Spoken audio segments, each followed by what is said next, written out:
Os melhores contos. Produção e apresentação: Agnello Fedel. Edição: Matheus Oll. Toda semana um novo conto e informações sobre o seu autor.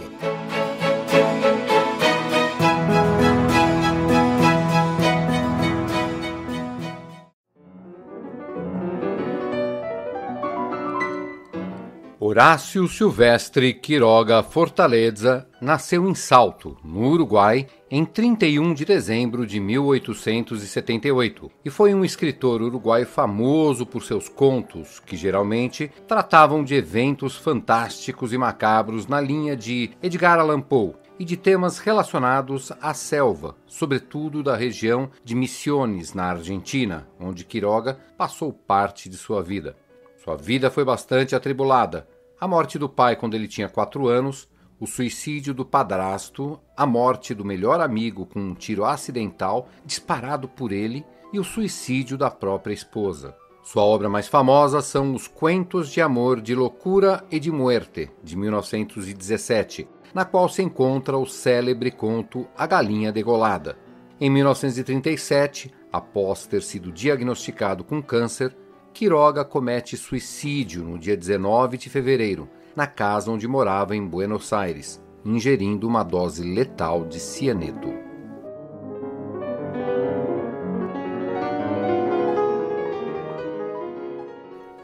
De Horácio Quiroga, O Travesseiro de Penas. Sua lua de mel foi um longo calafrio. Loura, angelical e tímida, o temperamento sisudo do marido lhe gelou as sonhadas fantasias de noiva. E, no entanto, ela o amava muito, às vezes com um ligeiro estremecimento quando, à noite, voltando juntos para casa, dava uma furtiva olhadela à alta estatura de Jordan, que na última hora não pronunciara uma só palavra. Ele também a amava muito, profundamente, mas sobre isso não dizia nada. Durante os 3 meses, casaram-se em abril, viveram uma felicidade peculiar. Certamente ela teria desejado menos sobriedade nesse rígido céu de amor, uma ternura mais expansiva e menos controlada, mas o impassível semblante do marido sempre a refreava. A casa onde moravam também contribuía para seus calafrios. A brancura do pátio silencioso, frisos, colunas, estátuas de mármore, produzia a outonal impressão de um palácio encantado. Dentro, o brilho glacial do estuque, sem uma única e superficial fissura nas altas paredes, corroborava a desconfortável sensação de frio. Na passagem de uma peça para outra, os passos ecoavam por toda a casa, como se um longo abandono lhe tivesse aguçado a ressonância. Nesse singular ninho de amor, Alicia passou todo o outono. Lançara um véu sobre os antigos sonhos e vivia uma adormecida na casa hostil, sem querer pensar em nada, até a hora em que chegasse o marido. Não surpreendia que emagrecesse. Teve um ligeiro ataque de influenza que acabou se arrastando insidiosamente por dias e dias. Não melhorava nunca. Num fim de tarde, pôde ir ao jardim apoiada no braço do marido. Olhava para um lado e outro indiferente. Jordan, com ternura, passou-lhe a mão na cabeça e Alicia pôs-se a chorar, pendurada em seu pescoço. Chorou longamente, todo o seu espanto calado, redobrando pranto à mínima carícia. Depois os soluços foram diminuindo e ela continuou abraçada nele, sem mover-se e sem dizer nada. Foi esse o último dia em que Alicia se levantou. No dia seguinte amanheceu prostrada. O médico de Jordan veio vê-la e recomendou repouso absoluto. "Não sei o que ela tem", disse a Jordan em voz baixa na porta da rua. "É uma fraqueza que eu não entendo. Sem vômitos, sem nada. Se amanhã despertar como hoje, manda me chamar." No outro dia, Alicia estava pior. Veio o médico e constatou uma anemia em progresso acelerado, completamente inexplicável. Alicia não teve mais desmaios, mas era visível que caminhava para o fim. Durante o dia todo, o quarto permanecia com a luz acesa e em silêncio. Corriam as horas sem que se ouvisse o menor ruído. Ela dormitava. Jordan passava o dia na sala, também com as luzes acesas. Andava sem cessar de um lado para o outro, com incansável obstinação, o carpete abafando-lhe os passos. De vez em quando entrava no quarto e continuava seu mudo vai-vem ao longo da cama, detendo-se um instante em cada extremo a olhar para a mulher. Em seguida, Alicia começou a ter alucinações. A princípio eram confusas, variadas, depois se fixavam no chão do quarto. Com os olhos desmensuradamente abertos, não fazia outra coisa senão fitar o tapete dos dois lados da cabeceira da cama. Uma noite, com o olhar fixo, abriu a boca para gritar, mas com as narinas e os lábios perlando suor. "Jordan, Jordan!" clamou por fim, rígida de espanto e sem deixar de vigiar o tapete. Jordan acudiu e Alicia, ao vê-lo, deu um grito. "Sou eu, Alicia, sou eu!" Ela olhou como perdida, logo para o tapete, tornou a olhar para o marido e, depois de um momento de atônita confrontação, acalmou-se. Sorriu e, tomando entre as suas a mão de Jordan, acariciou-a por uma longa meia hora, sempre tremendo.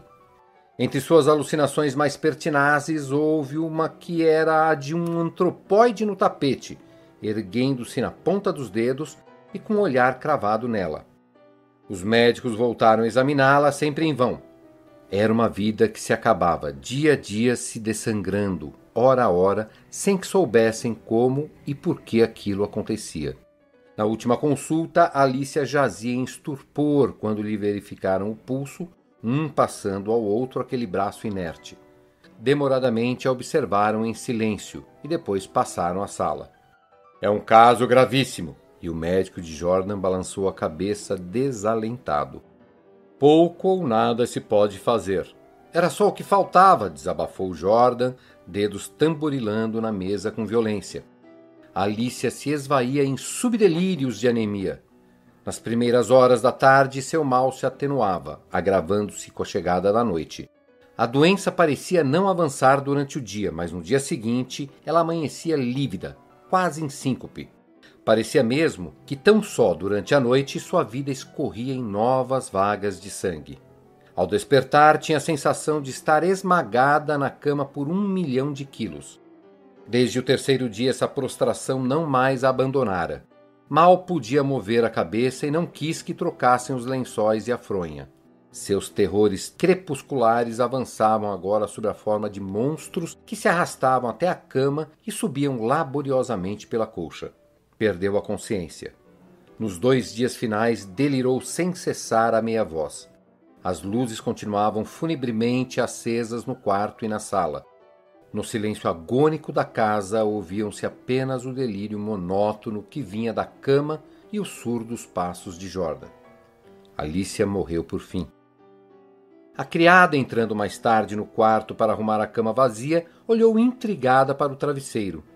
"Senhor", chamou em voz baixa, "no travesseiro há manchas que parecem de sangue." Jordan aproximou-se rapidamente. De fato, na fronha, em ambos os lados da concavidade deixada pela cabeça de Alicia, viam-se manchas escuras. "Parecem picadas", murmurou a criada depois de um instante de atenta observação. "Traz a lâmpada para cá." A criada levantou o travesseiro e logo deixou cair, pálida, trêmula. Sem saber por quê, Jordan sentiu que seus cabelos se eriçavam. "O que houve?" perguntou rouco. "Pesa muito", gaguejou a criada, sem deixar de tremer.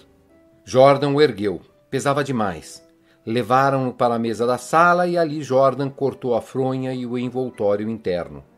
As penas à superfície voaram, e a criada, com a boca escancarada, deu um grito de pavor, levando as mãos crispadas aos bandos.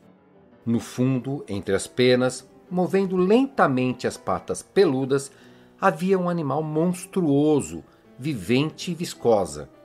Estava tão inchado que quase não se distinguia sua boca.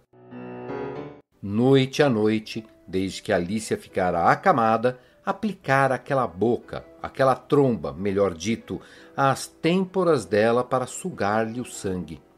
A picada era quase imperceptível.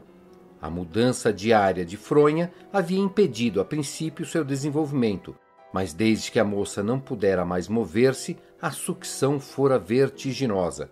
Em 5 dias e 5 noites, ele esvaziara Alicia. Esses parasitas das aves, diminuto no meio habitual, chegam a adquirir proporções enormes em certas condições. O sangue humano parece lhe ser especialmente favorável, e não é raro que sejam encontrados em travesseiros de penas. Vocês ouviram O Travesseiro de Penas, de Horácio Quiroga.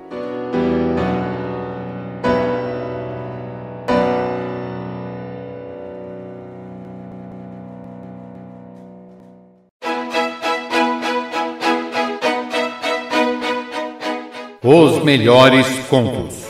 Produção e apresentação: Agnello Fedel. Edição: Matheus Wall. Toda semana um novo conto e informações sobre o seu autor.